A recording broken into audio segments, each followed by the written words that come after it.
Allora, buonasera a tutti, benvenuti all'Ateneo Veneto. Un breve saluto da parte mia e una piccola presentazione a questo libro. Quando mi hanno detto che si presentava un libro sulle dimore veneziane, devo dire che non sono stata molto felice, perché ho detto, l'ennesimo libro sulle dimore veneziane. Quando poi l'ho visto, l'ho sfogliato, ho capito che era un libro diverso dagli altri, perché non si tratta di dimore veneziane che siano della città, della campagna, della laguna, eccetera, ma si tratta, secondo me, di dimore di carattere, e non necessariamente lussuose, ma tutte dotate di un forte carattere, che sia un palazzo veneziano, che sia uno studio d'artista, che sia una villa di campagna.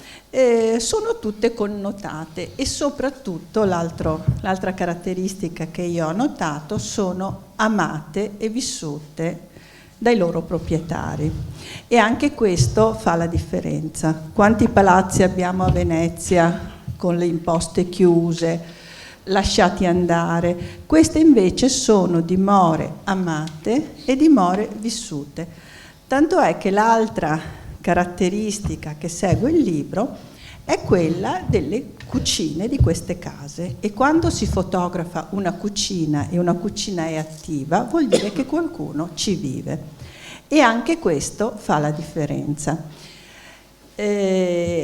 Se c'è una cucina, c'è qualcosa che viene cucinato, ed ecco quindi le ricette veneziane.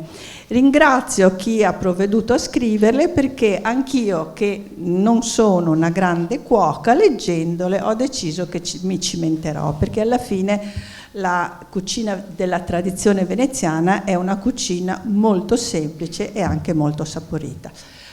Quindi era necessario che ci fosse un altro libro sulle dimore. Fatto così, sì, era necessario, e ringrazio gli autori e i relatori che sono qui presenti.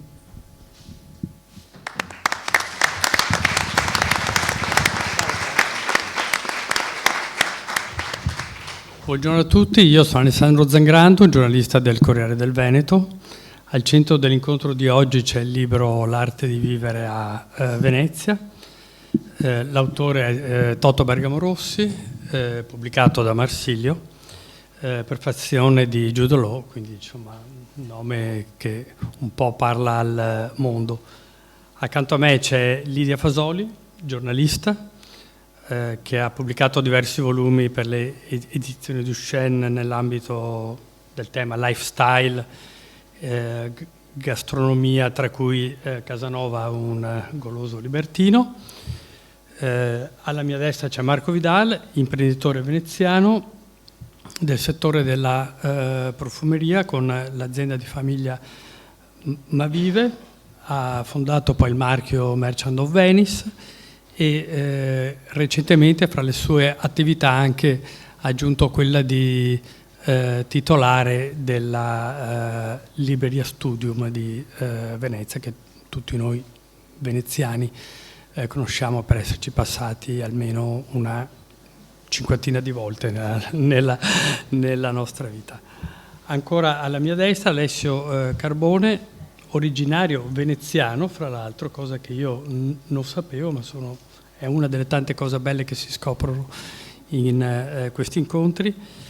Ballerino alla Scala di Milano, primo ballerino all'Opéra di Parigi, attualmente è organizzatore e realizzatore di spettacoli e di coreografie, spettacoli di danza in giro per il mondo. Più di qua? Ok. Alla mia estrema sinistra c'è Richard Mackinpole, businessman di origine britannica, si muove da anni fra Londra, Parigi, Venezia naturalmente, lavora con il suo partner Jahan Minassian, che è uno dei più importanti interior designer del mondo. Accanto a me c'è Toto Bergamo Rossi, che probabilmente non ha bisogno di grandi presentazioni, storico dell'arte, appassionato restauratore, autore di libri, di studi, una grande passione per la statuaria veneziana, soprattutto direttore di Venetian Heritage, con il quale ha un impegno instancabile per la salvaguardia e la promozione della sua città, fra le tante attività che ha. Oltre a essere personalità che riesce ad attirare in questa città altre personalità, però diciamo con un fine non puramente glamour, ma con una finalità proprio di promozione e di salvaguardia dell'immagine e del territorio. 2 righe sul libro magari. Il libro è Vivere a Venezia. È interessante già il titolo. Il titolo non è Visitare Venezia, come tanti ce ne sono. Il titolo è Vivere, quindi si parla di stanzialità, ma soprattutto di vita vera.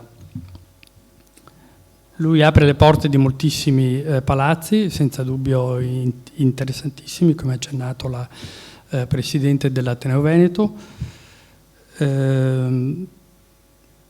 palazzi che non sono necessariamente delle dimore famose, ma sono delle case che indicano qualcosa di significativo per la città, e non solo, ci sono anche molte dimore dell'entroterra veneziano, all'insegna anche di una sobrietà che unisce eleganza, storia, cultura.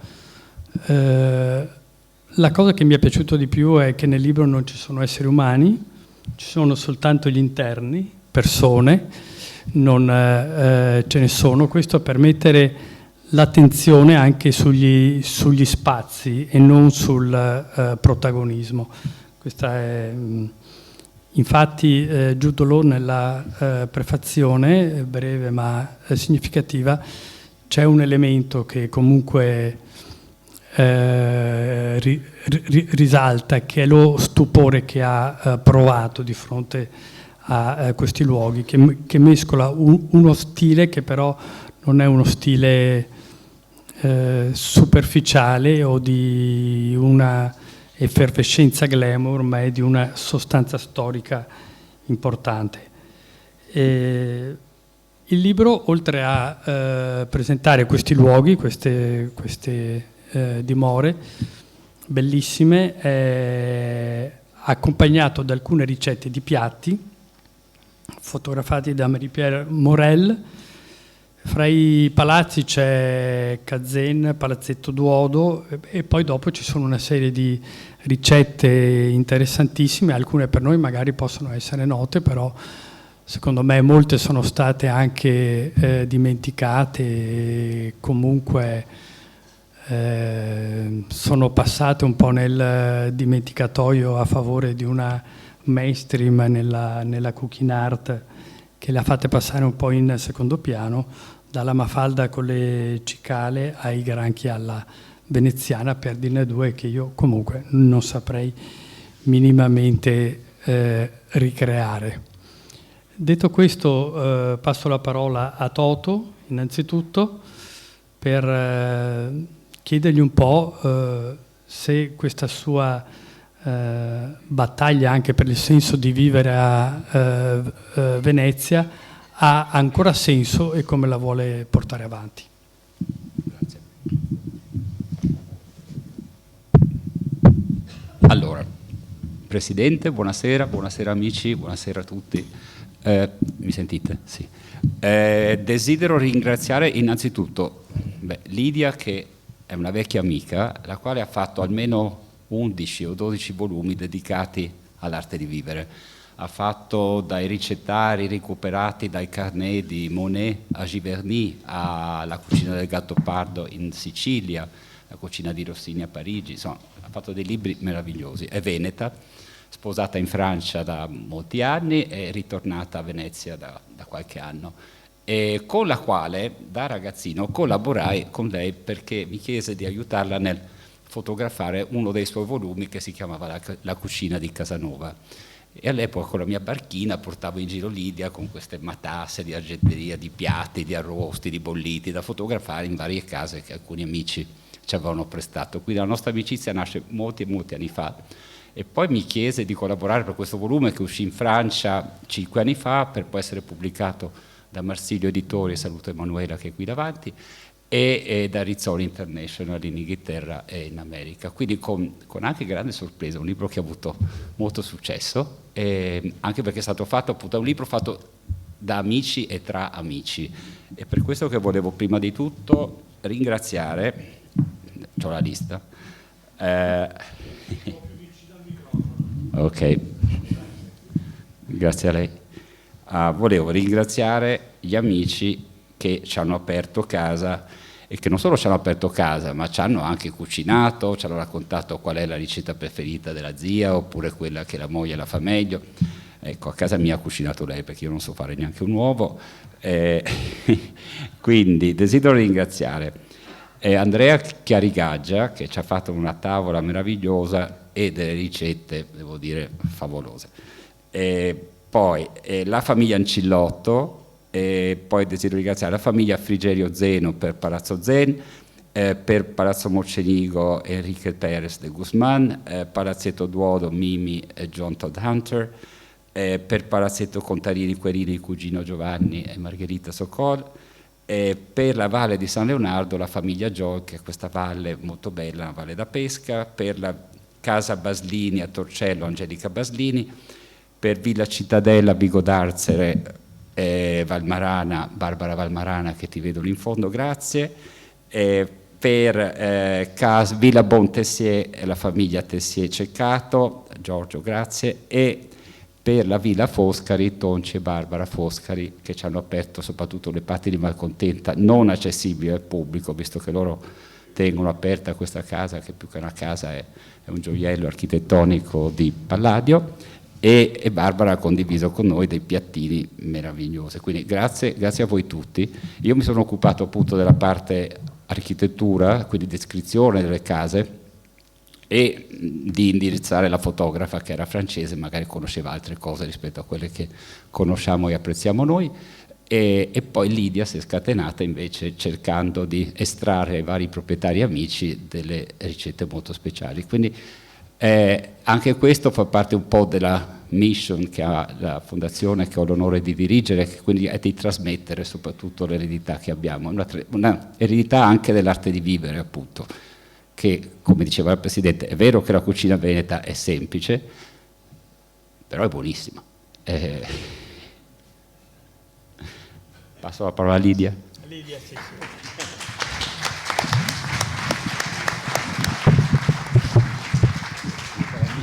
Sì, grazie a tutti di essere qui, sono contentissima e appunto volevo anch'io ringraziare Toto, perché queste birrichinate a delinquere sul Casanova è stato già lo scatto di questa nostra collaborazione. E poi quando mio marito, questo français très beau garçon, di cui sono innamorata subito, sono diventata francese, ma avevo sempre dietro la testa Toto, ci siamo divertiti in questo palazzo, e così un giorno, andando a finire il libro sul Gattopardo e la cucina, il fotografo mi fa una frase tipica francese: et qu'est-ce qu'on fait après, Lydia? Vous voulez être un peu plus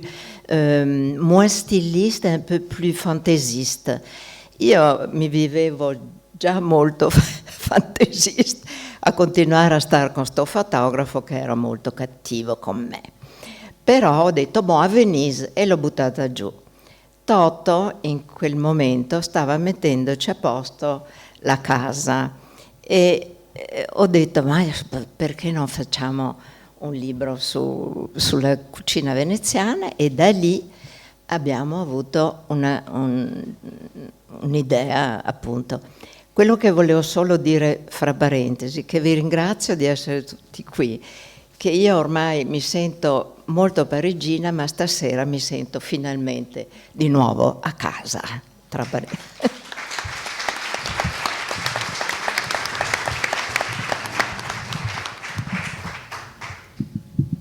Grazie signor Fasoli. Chiedo a Marco Vidal, imprenditore che gira il mondo, ha interessi con le sue aziende, collegamenti un po' appunto in tutti gli angoli del globo. Volevo chiedergli perché questo accanimento e questa volontà comunque di rimanere e vivere a Venezia. Se ne è un po' pentito, forse logisticamente per lei sarebbe stato più comodo anche vivere in altre parti d'Italia, però anche molto nei social, così vedo che è presente, si vede questo amore e questo proprio, ora si usa questo termine consumato di resilienza che, perdonatemelo, non lo dirò mai più, però vedo che è una sorta di uncino nella carne questo legame con la città. Buonasera a tutti.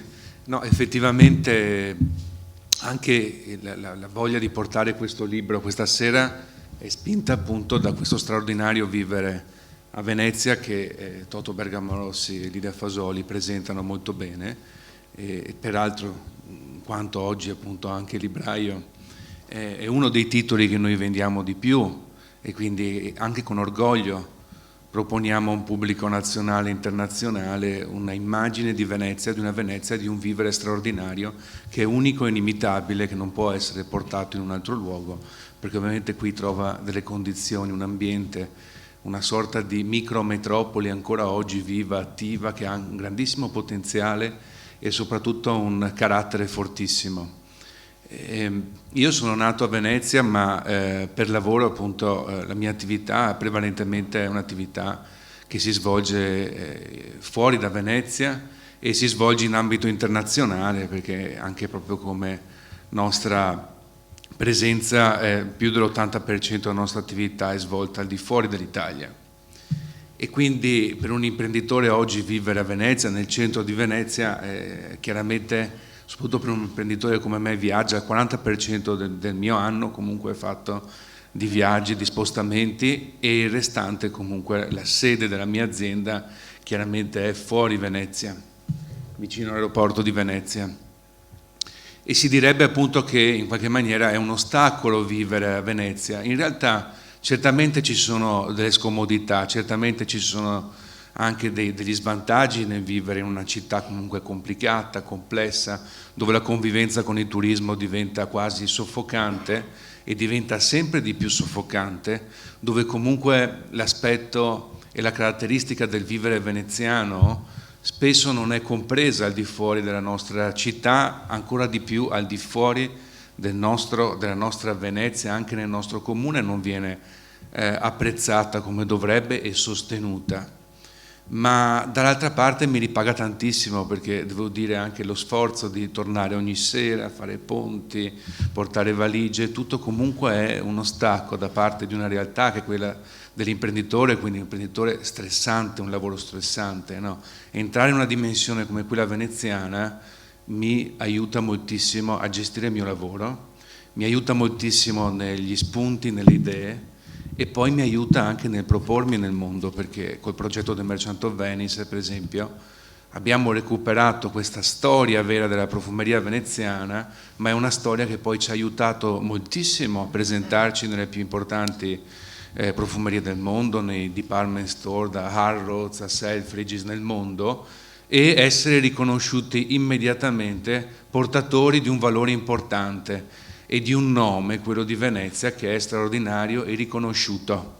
E quindi pur nella nostra dimensione piccola, perché il mio settore è un settore profondamente complesso, molto competitivo, dove ci sono grandi multinazionali che hanno in mano il mercato, noi siamo riusciti ad avere soddisfazione, riuscire a portare un prodotto di eccellenza nel mercato del lusso internazionale anche grazie a Venezia.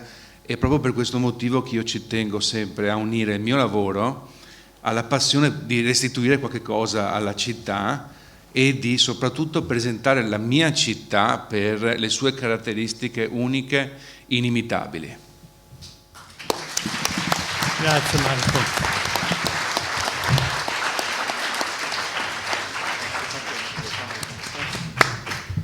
Io ho sempre visto Venezia come una metropoli, la più piccola metropoli del mondo, una sorta di metropoli bonsai, perché quello che fa la metropoli poi alla fine sì è anche, ma relativamente la grandezza, ma la possibilità di incontri. Diciamo che in Italia luoghi come appunto Venezia, sotto questo punto di vista, anche come visione internazionale ce ne sono pochi. Per esempio l'incontro con Alessio Carbone è uno degli incontri che questa città ci permette di fare. E lui, dopo diciamo una carriera passata oltre Alpe, e non solo oltre Alpe, molto, molto lunga e anche di successi, ha scelto di vivere qua. Anche qui la curiosità viene da chiedere, magari potrebbe essere stato anche conteso da altri teatri, luoghi del mondo, perché e che cosa ci trovi in questo luogo di più vantaggioso per te e per la tua vita? Buonasera a tutti. Allora, sono andato in pensione dall'Opera di Parigi 2 anni fa, quindi sono un giovane pensionato veneziano. Al momento di andare in pensione, a 42 anni, perché è la legge in Francia per i ballerini, avevo la scelta di dirmi dove vado a vivere adesso. E mi ero immaginato inizialmente produrre spettacoli basandomi a Parigi, perché a Parigi c'è proprio un centro nevralgico per la danza. E la mia compagna, un giorno eravamo al Lido, perché ovviamente ogni estate tornavamo qui a Venezia, perché sono cresciuto qui a Venezia, e mi ha detto: ma perché non veniamo a vivere a Venezia? Nel giro di 5 minuti avevo già iscritto i bambini a scuola, avevo trovato un appartamento, avevo disdetto la casa a Parigi, avevo ordinato il camion per portare indietro alcune cose, e così è stata una scelta logica, perché io sono cresciuto qui a Venezia, quindi inizialmente la mia scelta di venire qui a Venezia era proprio per la famiglia, per i bambini che hanno attualmente 6 e 8 anni, nati a Parigi, i maschietti, e mi è nata la piccola Charlotte qui a Venezia 1 anno e mezzo fa. Quindi la scelta di Venezia è stata inizialmente proprio per la famiglia. I miei genitori, installati a Milano da qualche anno, mi hanno detto: ma cosa puoi fare a Venezia per la danza? Con la danza non c'è nulla. E io ho detto: beh, non è certo in un giorno, un mese, un anno, bisogna mettere alcune pietre e poi si crescerà. Infatti il mio sogno è riaprire una compagnia di danza qui a Venezia. E non è a caso questo sogno. I miei genitori si sono conosciuti alla Fenice qui a fianco, e la compagnia poi ha chiuso 30 anni fa. Mio papà poi ha avuto la sua compagnia di danza, il Balletto di Venezia, per tanti anni, poi è ritornato direttore alla Scala di Milano, e lì siamo partiti tutti a Milano. Io ho fatto la scuola di ballo là. Quindi il mio sogno oggi da veneziano è portare a Venezia quello che ho imparato a Parigi per 23 anni, all'Opera di Parigi, dove c'è questa tradizione della danza che è unica al mondo, paragonabile forse soltanto al Bolshoi di Mosca. E quindi il cammino è lungo, perché è vero che il sogno di avere una compagnia di danza qui a Venezia non è semplice, però sono ormai 6-7 anni che organizzo spettacoli di danza in giro per il mondo, e cerco di organizzare fuori, e appena ho abbastanza le spalle solide, portare qui a Venezia una compagnia.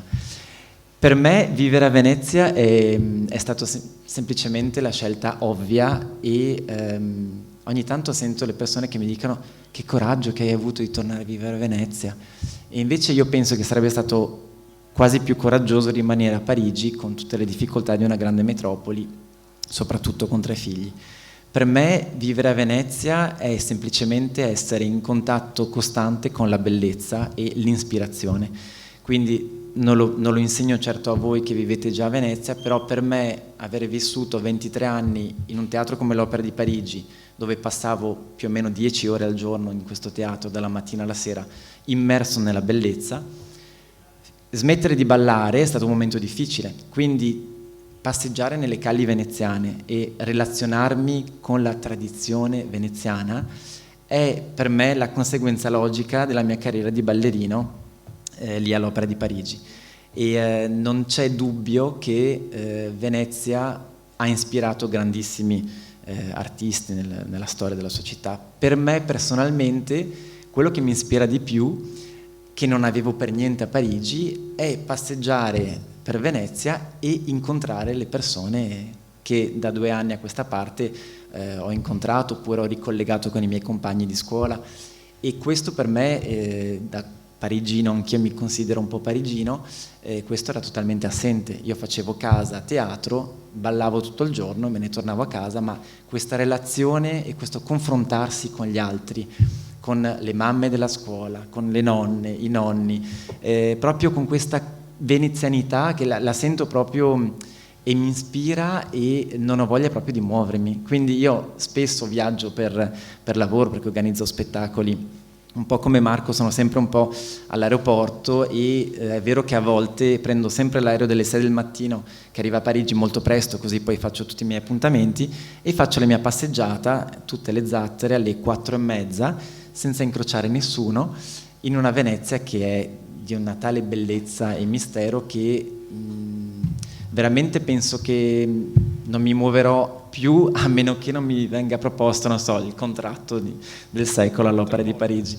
Però ecco, il mio sogno per ricollegarmi con Venezia è condividere quello che ho vissuto all'Opera di Parigi e cercare di portarlo qui a Venezia nel mio piccolo. Grazie Alessio.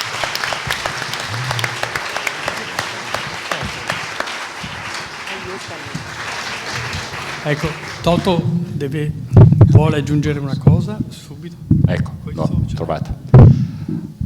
Volevo ringraziare Marco Vidal, che ci ha messo assieme questa sera per ripresentare un volume, e perché sì, tu fai un mestiere, diciamo, che è ereditato dalla tua famiglia, lo stai sviluppando, e chapeau, ma la cosa che stai facendo ora, che è in più rispetto al tuo lavoro, ha comprato una libreria che è cosa rarissima ormai a Venezia, perché le contiamo forse sulle dita, e sappiamo benissimo che vendere libri, fare libri, non si guadagna niente, è un puro piacere il produrre un libro. Chi lo fa ci guadagna pochissimo, chi lo pubblica ci guadagna niente, e chi lo vende anche. Quindi il libro è un bene effimero meraviglioso. Quindi io ti ringrazio per aver salvato quella libreria che era in fin di vita, quindi grazie, che è l'unica bella libreria.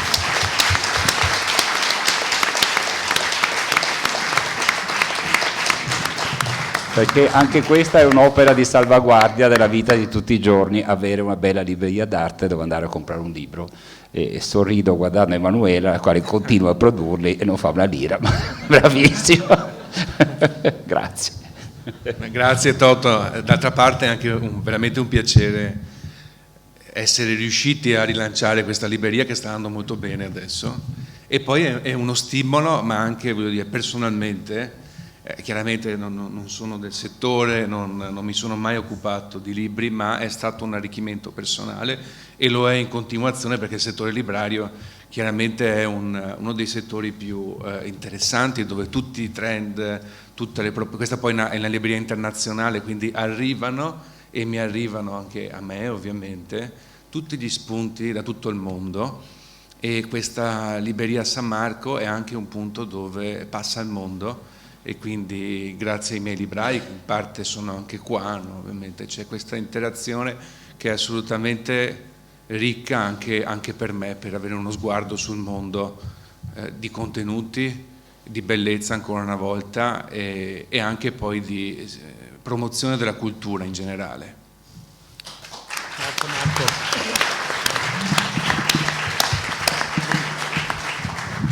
Volevo chiedere a Richard Mekinpool che Londra, Parigi, che cosa c'è a Venezia che non ha trovato in queste due città fantastiche, probabilmente il simbolo con New York, delle più belle metropoli e dei più bei luoghi del mondo? Che cosa ha Venezia? Allora, buonasera a tutti. Sono molto contento di essere qui in questo luogo. Mi dispiace, cercherò di parlare il mio miglior italiano, ma vi chiedo un po' di indulgenza, si dice in italiano. Dunque, vorrei ringraziare Toto e Lidia per avermi invitato stasera su questo palco. È veramente un onore.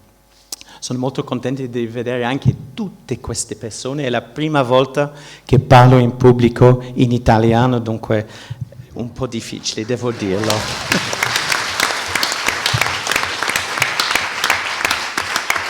Grazie. Devo dire che sono arrivato 5 anni fa a Venezia. Con il mio amico Shahan eravamo a Parigi e abbiamo detto sarà una buona idea di trovare un altro luogo dove possiamo vivere. E siamo venuti qui, abbiamo chiamato una buona amica qui che ha detto: io conosco una persona che va a trovare una casa qui. E voilà l'exposition.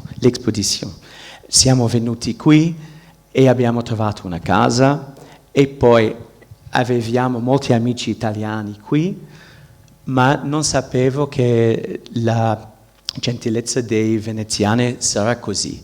Veramente abbiamo trovato una città meravigliosa. Come sappiamo ci sono tutti questi canali, il patrimonio artistico, l'architettura, la cucina, ma devo dire che questa città come è veramente, non c'è un'altra città al mondo come questa. E per me veramente un vero privilegio di essere qui in vostra città, che io dico adesso è la mia città anche. Mi sento veramente a casa qui.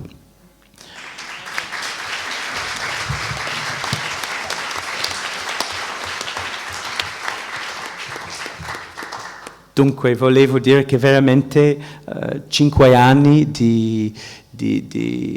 dove sono molto contento, quando devo partire all'estero, quando devo partire in Francia, in Inghilterra, da dove vengo, o negli Stati Uniti, tutti questi luoghi meravigliosi, ho veramente questa nostalgia di partire di Venezia e penso soltanto a una cosa: ritornare qui.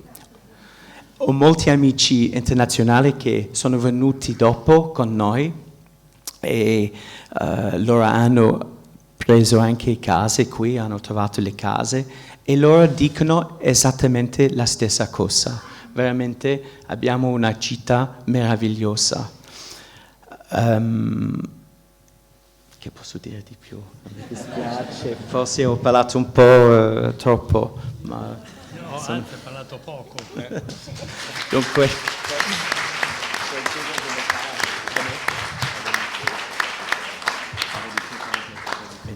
I know all your food.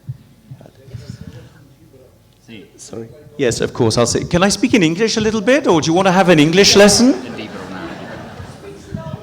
Or in French? In French, ok.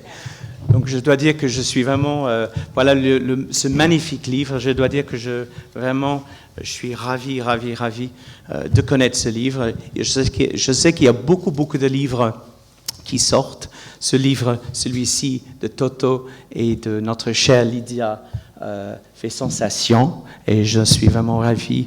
Je pense que le livre en plus est en vente au fond, n'est-ce pas? No? Ah bon? Ma avete bisogno di traduzione? No. No. Is it clear? See? It's clear. Okay. Yeah, maybe what I could do is maybe ask Lydia, en français, pardon. Oui, j'oublie toujours ici que tout le monde parle le français et que tout le monde parle aussi vraiment un français absolument parfait. Donc ça, c'est vraiment, ça nous a beaucoup aidé en venant s'installer ici. Oui, j'aimerais bien poser une question, si je peux, à Lydia. Quelle est ta recette préférée? Alors, préférée, c'est peut-être les fiori di zucca. Tu parli italiano. Ah, sì. I miei preferiti sono i fiori di zucca fritti e poi la polenta. Sono due cose che mi chiedono sempre a Parigi. Ah, tu es italienne, qu'est-ce que tu veux faire? Fais-nous. Cioè sono obbligata adesso quasi ogni domenica di dar fuori del mio cappello il coniglietto di una nuova ricetta che invento naturalmente, e continuo a guardare questo libro perché ci sono degli spunti importantissimi. Ma la ricetta che più mi ha fatto un certo che è il torreggiano, la timbale di torreggiano col riso, che è di Andrea. Però sì. E un'altra cosa volevo dire, abbiamo avuto anche l'accesso in queste case dei quaderni delle persone che aiutavano in cucina, e in particolare mi è piaciuto uno alla Malcontenta perché era un ricettario in dialetto veneto. Allora questo è stato divertentissimo. Voilà. Facciamo domande dal pubblico. Sì, dai. Io ti volevo chiedere una cosa. Ok, domande dal pubblico. Ricette. Non a me, non a me.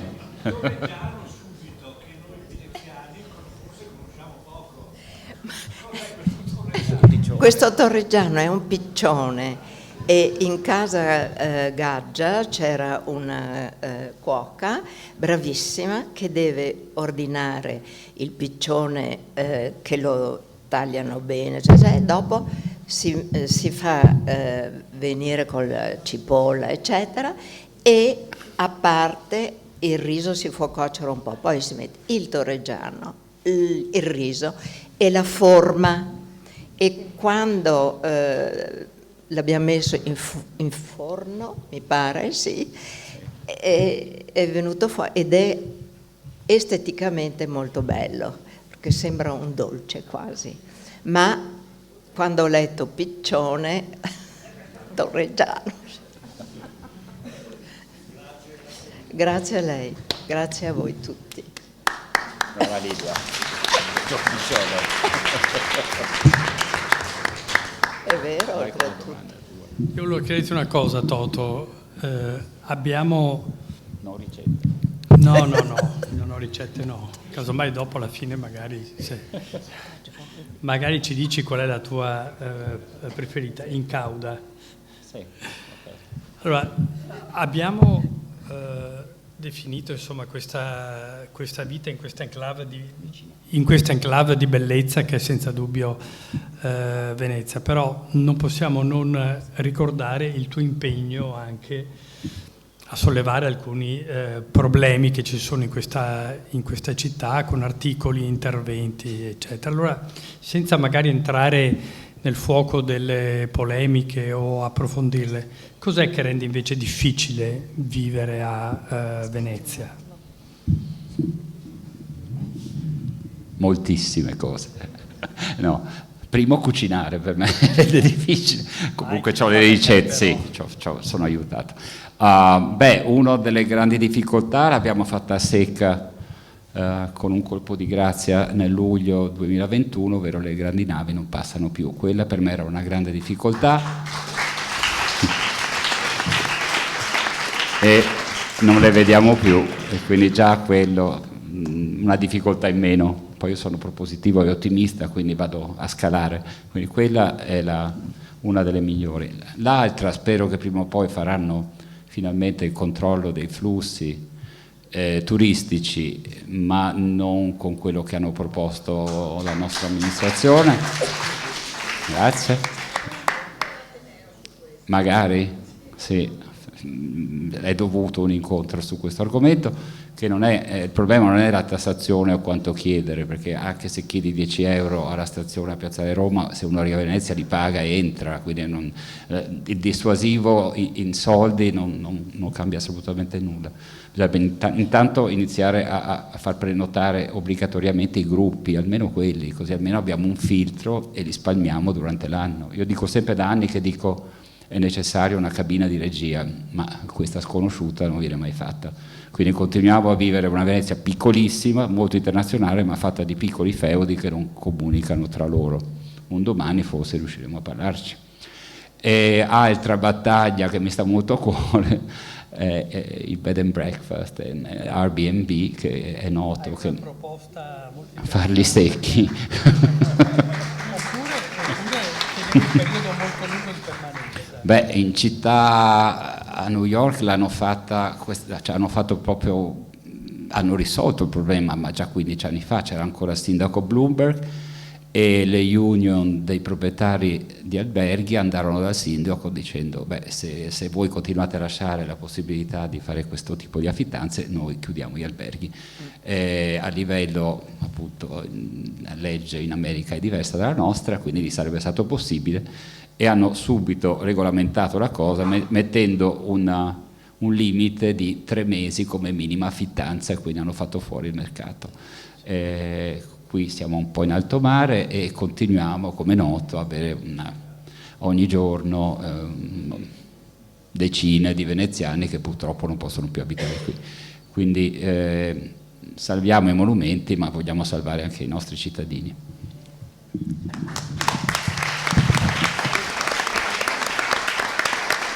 Secondo te, Marco, che sei molto attivo anche, vedo, sul tema della sostenibilità del vivere, qual è invece, anche senza invece, quali possono essere secondo te chiamiamole ricette, visto che anche stiamo parlando di un libro, per tentare di migliorare la qualità della vita di chi ci vive, ma non solo di chi ci vive, ma di chi ci visita?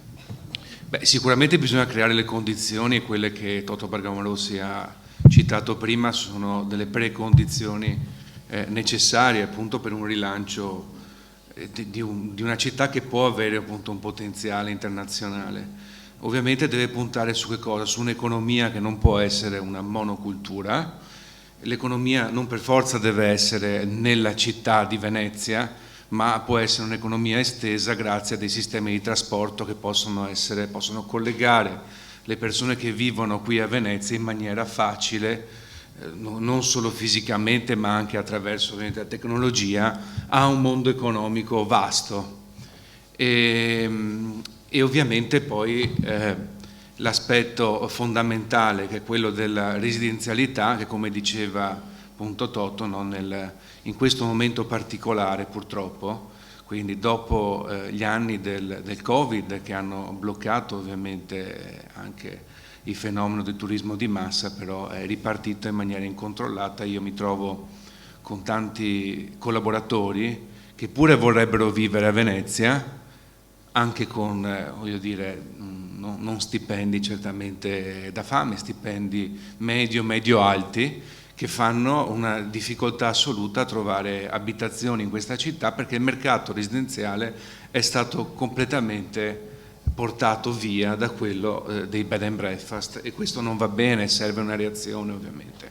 Poi probabilmente Venezia avrebbe bisogno di uno statuto speciale, o comunque di una capacità, no, per la politica, di un governo che entri anche in politiche che possano esaltare la specificità che questa città, e anche la possibilità di misurarsi a livello internazionale che è questo luogo, che non hanno altri luoghi in Veneto sicuramente. C'è una domanda? Prego. Io sono un medico veneziano, e sono venuto qui facendomi un'idea diversa di questo convegno. L'ho trovato molto snob, direi, quasi surreale.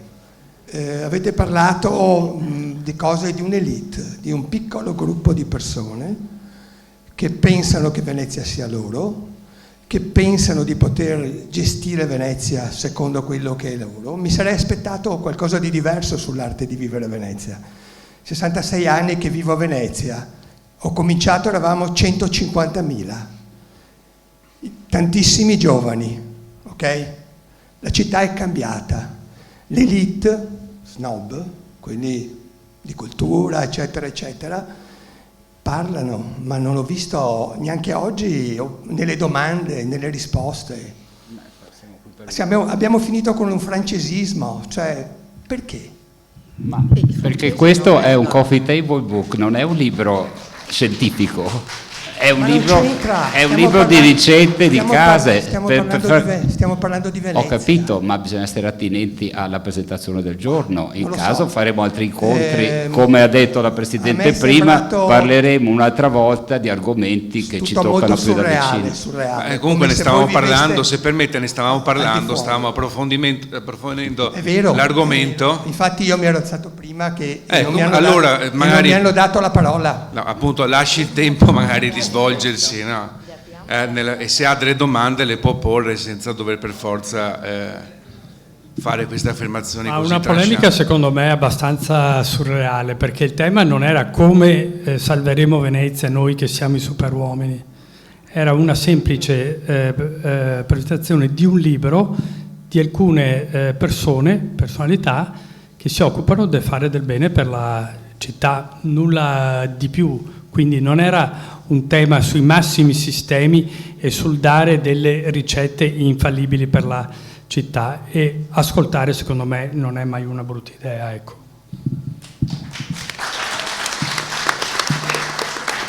C'è il maestro che voleva intervenire. Niente, sono veneziano, sono nato a Venezia 84 anni fa, per cui la conosco abbastanza bene. Una delle prime cose, prima di fare qualsiasi base, eccetera, sarebbe necessario che venissero rispettate le leggi vigenti. Se lei va in giro per Venezia non trova un vigile e il turista che arriva fa tutto quello che vuole. Sotto casa mia mangiano le pizze, le lasciano là, che basterebbe un vigile a dire no, tu non puoi mangiare la pizza e lasciare i cartoni qua. Cose fondamentali, al di là di pensare cose strategiche, sono cose fondamentali, applicare le leggi vigenti, che nessuno le fa applicare. E l'educazione, assolutamente. Se noi esigiamo di applicare le leggi e l'educazione da parte del visitatore, vedrete che non verranno più tutti questi visitatori che sembra che vadano funghi. Hanno il zaino, l'acqua, si portano in giro. È una cosa allucinante vedere. E un'altra cosa che ha distrutto il tessuto urbano di Venezia sono i supermercati. Il supermercato ha distrutto perché il campo di Venezia era il supermercato. Nel campo di Venezia tu passavi dal macellaio al fornaio, al farmacista, tutte presenti all'interno della struttura urbana di Venezia, all'interno del campo. E il campo diventava il centro sociale di tutte quante le persone che facevano la spesa. Hanno portato a Venezia i supermercati, hanno distrutto i negozi con delle schifezze che vendono. Beh, ci occorre anche il degrado è dato anche dai negozi. Se voi andate in giro, vedete questi negozi che vendono delle, adesso potrei anche spiegarmi in veneziano, ma delle sciocchezze di pessimo gusto, che in veneziano si dicono puttanate. Non solo i veneziani. Queste sono le cose elementari. E togliere via i permessi ai supermercati che hanno distrutto la struttura urbana di Venezia, che è diventata dormitorio e basta. Giovanni, è una catena. Cioè, Sant'Antonio. Sì. Mettiamo la catena, mettiamola in atto, ma pretendiamo che i vigili urbani siano divisi nei quartieri e che facciano il loro dovere. Non ce ne sono, non li ho mai visti. Così. Dove sono andati a finire? Propongo al Presidente dell'Ateneo di mettere anche questo punto, oltre al controllo dei flussi turistici, di mettere inoltre in agenda anche questo tipo di conversazione. Tra l'altro, Giovanni, nel nostro libro, tornando un po' indietro, c'è una cosa che ci ha sempre fatto molto sorridere, ogni volta che vengo da te me la fai. la polenta di Casa Soccol, perché lui te la fa sul tagliere più meraviglioso, poi c'ha uno spago tutto suo, poi la moglie tenta di interferire sullo spago e viene picchiata sulla mano perché lo spago che taglia la polenta non va preso in quel modo ma in quell'altro. Quindi la tua polenta ha avuto un gran successo. Grazie. Grazie. Altre domande attinenti al volume? Alessio. Volevo dire giusto una cosa che ha a che fare con quello che avete detto. Quando sono arrivato a Venezia, non sapendo dove andare, avevo un pied-à-terre dei miei genitori, che era un appartamentino che loro avevano tenuto. In effetti la mia compagna mi ha detto: andiamo a vedere su Airbnb. Siamo riusciti a trovare un appartamento su Airbnb per un piccolo periodo, e entrati nell'appartamento sono entrato in contatto con la proprietaria veneziana e nel giro di qualche giorno sono riuscito a convincerla a lasciarcelo lungo termine, dicendo lei che volevo proprio installarmi a Venezia con la famiglia e che avremmo preso cura dell'appartamento. Quindi ci sono anche punti positivi e sicuramente i proprietari di Airbnb, se incontrano persone che hanno voglia di vivere a Venezia e di prendere cura dell'appartamento, saranno convinti, come è stato con la mia proprietaria. Una speranza. Lei ha fatto un balletto. C'è ancora qualcuno che vuole chiedere qualcosa a Richard, a Lidia, a Toto, a Marco, a Alessio? Se no chiedo io una cosa molto frivola a Toto. Molto frivola. Allora. Microfono alla Presidente. Anch'io ho una cosa frivola prima della sua. Allora, ho scoperto adesso che non solo vi siete introdotti nelle case, avete fotografato, ma avete anche mangiato. Allora, volevo sapere, e questa era la mia frivolezza, se siete anche stati serviti con quei servizi, con quelle posate, con quei bicchieri che ho visto fotografati. Certo, anzi viziatissimi, perché poi sì, vedo una mia amica in quinta fila, Barbara, che poi ti spiega anche che un piatto che ha preso da uno che fa la terracotta vicino a Urbino, poi dopo le va a Persia, adesso ha ritrovato la fornace, c'è anche tutto quel tipo di conversazione che riguarda anche il piacere dell'oggettistica della tavola, che quindi dal fabbro che fa dall'argentiere che non c'è più, tipo Missaglia che faceva quei bei servizi, San Marco alla veneziana, all'incisore Toso di Murano che ti fa ancora i vetri incisi, oppure un servizio di Venini che non è più in fabbricazione. C'è stato anche tutto quel tipo di conversazione che va legato all'arte di vivere e che poi è anche una delle grandi realtà che ancora sopravvive a Venezia, che è l'alto artigianato, del quale dovremmo andarne molto più fieri di quello che ne andiamo ad oggi.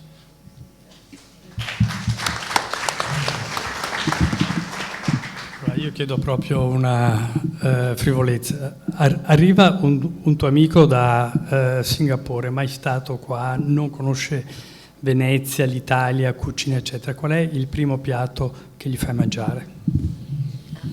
Ma il piatto non saprei, chiamo subito uno o due amici o qualche cugino che mi invitano a cena e mi faccio invitare con gli ospiti.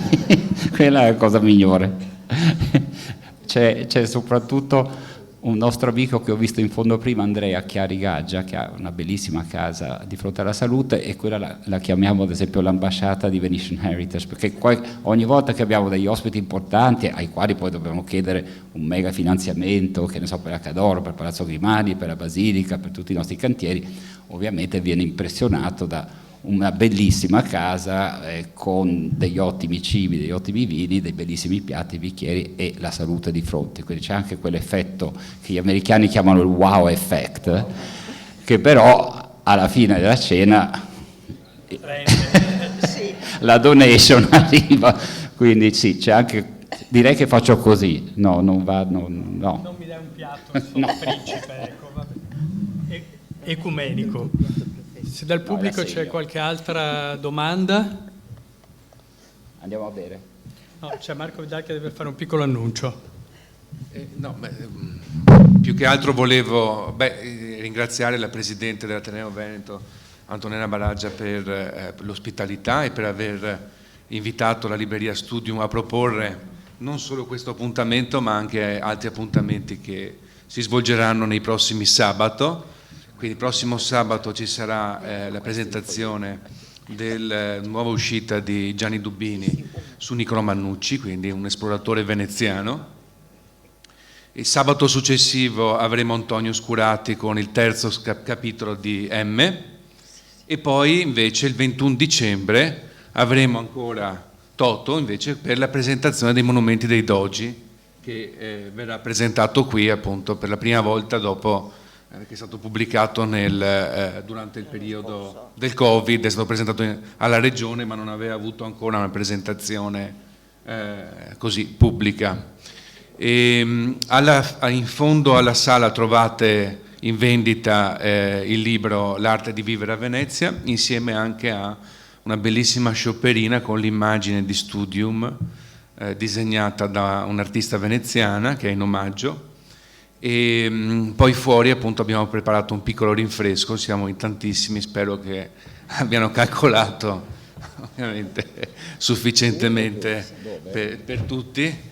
E niente, vi ringrazio per essere qui tutti presenti, spero di vedervi numerosi ai prossimi appuntamenti. E grazie all'Ateneo Veneto per l'ospitalità. Ma dove si va? Su o fuori? Il drink è in campo. Grazie a tutti. Grazie. Grazie.